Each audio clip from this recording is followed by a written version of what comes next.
Greetings. Thanks for coming along today to celebrate the life of Suzanne Jean Byrne. Suzanne Jean Byrne left this earthly plane on the 21st of February this year. She was just 59 years young. Though it was expected and planned for, that doesn't make it any easier for anybody here. Suzanne was the type of person that is sadly very rare in this world today. She was an active and social soul, but she was never selfish. For her, her family was everything. And I've been told today that if Susan had been with us today, there are, or would be, 5 generations of the family here. Apparently the 5th generation is expected soon. It's wonderful to see that Susan was the anchor point for this large family. She was always ready to help anyone who needed assistance. She never turned anybody away. And though she was a good judge of character and nobody's fool, she gave everyone the benefit of the doubt. And everybody that's been coming up and saying hello to me today has each got a story of how Susan helped them, or Susan was there for them when they really needed her. And it's so nice that you can be here to see her off today. In her own way, Susan was a hero. And she was ready to battle bureaucracies for children. Those closest to her, who really loved her, knew these stories. And they knew what a noble and brave soul she was. Susan was a very spiritual person. I'd like to thank everybody who's wearing those tokens in support of Suzanne's spirituality. She was very strongly connected with Mother Earth. Her garden was the place where she felt the closest to God. She could grow anything: sweet peas, poppies, vegetables or flowers. If you brought a plant to her that was half dead, she could revive it and have it healthy in no time at all. This was her special form of magic, her very personal form. And this is reflected in this beautiful setting that we have here today. When I saw that setting, I knew how I want to be sent off, just like that. That is so beautiful.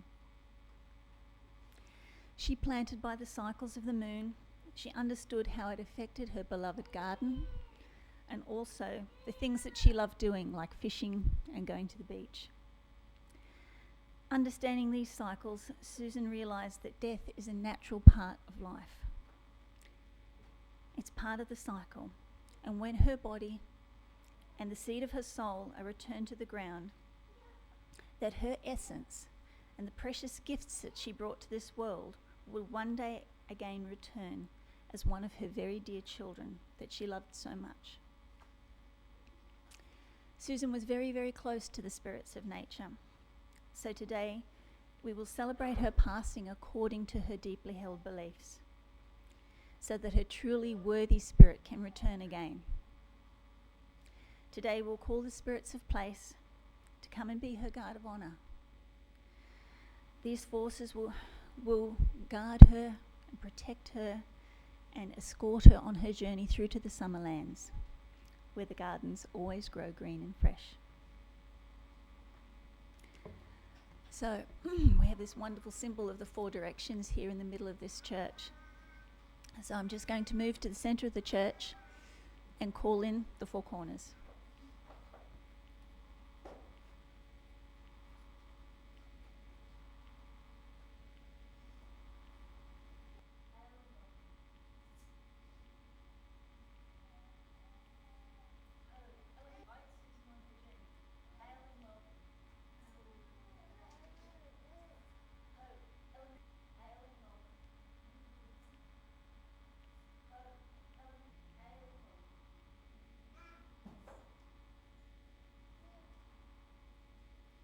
Now, this is a moment when I would like to ask if anybody has anything that they would like to place on the coffin or in the coffin to go with Susan as she makes her final journey this afternoon.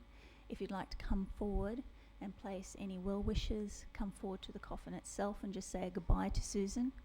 Please come up. Just form a little queue and you can say goodbye to her.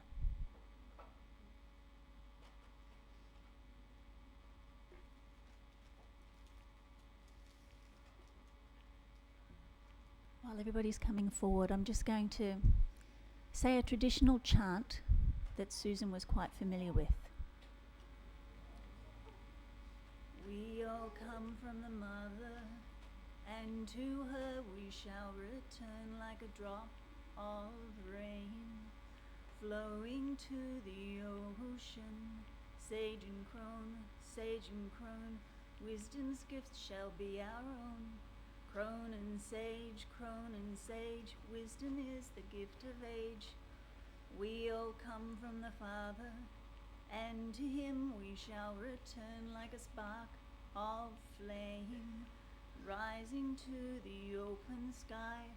Hoof and horn, all that die shall be reborn. Corn and grain, all that fall shall rise again. We all crone and sage, wisdom is the gift of age. We all come from the Father, and to him we shall return like a spark of flame, rising to the open sky. Hoof and horn, all that die shall be reborn. Corn and grain, all that falls shall rise again.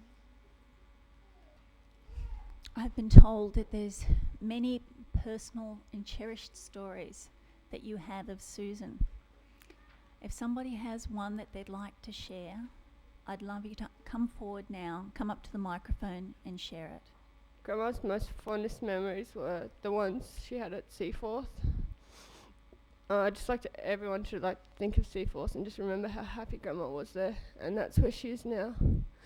She's happy and she's looking down on us. Okay, so it's okay to cry, but don't be sad, because she's where she wants to be. I just wanted to say that if you're sad, don't be, because Grandma's in a better place now, and she's not in pain, and she'll be happy. I just want to say I've never met a beautiful family that Susan belonged to, and part of it, her immediate family, is because of her, the way you guys are, and I love you all. I love her. Grandma used to hate it when people would spray deodorant or any aerosol cans in the house, and I sprayed the other day and heard her voice, and she goes, "Bloody hell, Cherie, you sprayed again, didn't you?" And she's always very particular about how neat her bed is and how neat her clothes are, and and everyone keeps on getting on her bed and messing it up, and she says, "Bloody hell, clean up that bed and everything. You messed my bed, look what you did." And but I just wanted to say that I love my grandma, and she was my hero throughout my life, and on the morning that she passed, she said that she didn't think she was going to make it, so I just said my goodbye, and I'm glad that I got to say goodbye to her, because I'm one of the few that did. Now's the time for those unfinished words. If you'd like to say anything before Susan is cremated, cremation allows for the soul to be reincarnated very, very, very quickly. So if you don't want to come up and publicly say anything, if you still would like to approach the coffin and say anything that's unfinished between you and Susan, make sure that you do, so that you can let her go from today, and let her go so she can continue on her cycle and come back to the world again.